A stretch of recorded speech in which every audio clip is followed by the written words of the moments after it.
I began talking in complete sentences when I was 9 months old, and sometimes that really freaked my mom out.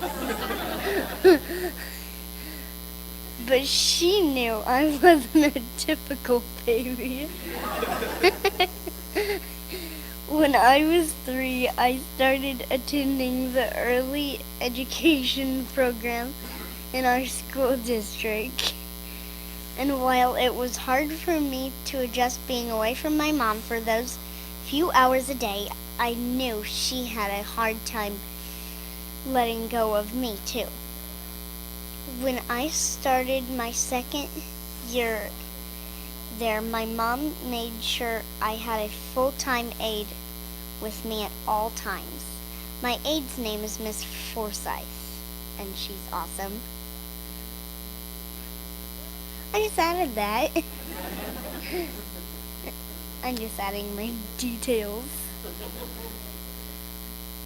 Miss Forsyth, and she is still with me every day at school, making sure every assignment is brailled and keeping me supplied with books to read, because reading is my very favorite thing to do. So somewhere in the middle of all that, my mom heard a lot of debates over something known as Amendment 2 in 2006. Here comes the funny part. She looked into it to find out why people were talking so much about it. That is when we discovered if there was ever going to be a cure for my blindness. Our best possibility would be through stem cells. My mom did a lot of volunteer work for the Missouri Coalition for Life-Saving Cures in 2006, like putting out yard signs and doing news stories so people could see the impact this kind of research could have, especially for someone like me.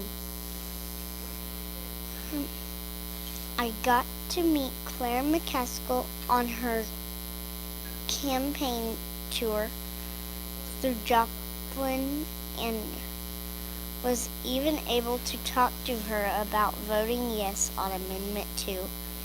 I went to the polls to vote with my mom and had to learn about electioneering because I wanted to get everyone in that voting line to vote yes on Amendment 2, like we were there to do.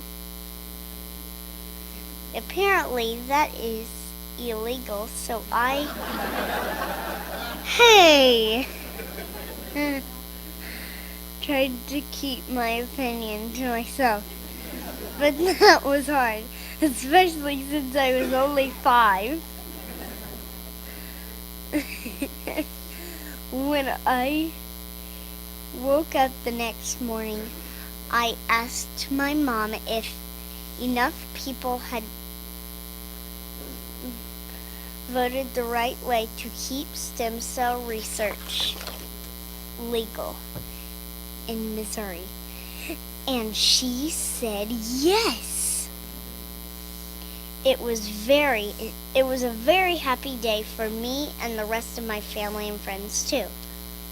After the election was over with, my mom kept doing more research and found a facility that was willing to try stem cell transplants on me. So I became the first person in the world to be treated for optic nerve hypoplasia.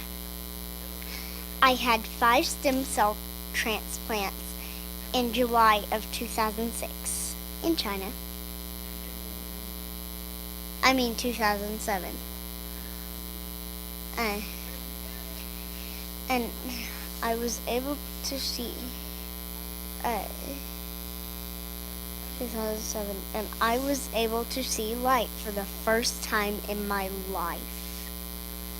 It was a little strange and exciting at the same time. I kept walking up to the television, here comes the funny part, to see the flashing lights, because I had always been a little afraid of getting too close to the television because I thought the people that I heard were right there inside the TV. If I strained real hard, I could see a very little bit. But that led to me having a lot of headaches because I just didn't have enough usable vision. I have chosen not to use vision. Because I have accepted being blind and actually kind of enjoy it, or being different from my friends and family.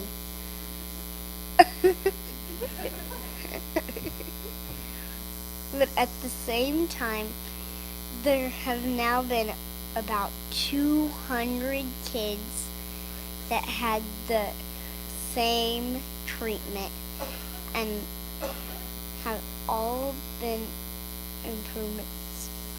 Most of them much more significant than mine, since I couldn't even see light. This is why this kind of research is so important to me. If I didn't have such a persistent mom, we wouldn't know about the possibility of me or all of the other visually impaired children out there actually having vision. Now it becomes their choice whether or not they want to see, instead of there never being a chance. There is hope out there for many diseases, illnesses, injuries. And we have to continue doing what we can to protect this hope for all Missourians, no matter how old we are. So please, join me, my mom, and over 65,000 other Missourians to help educate and spread the word to those who aren't already members, so they can join the coalition and protect hope in Missouri. Thank you.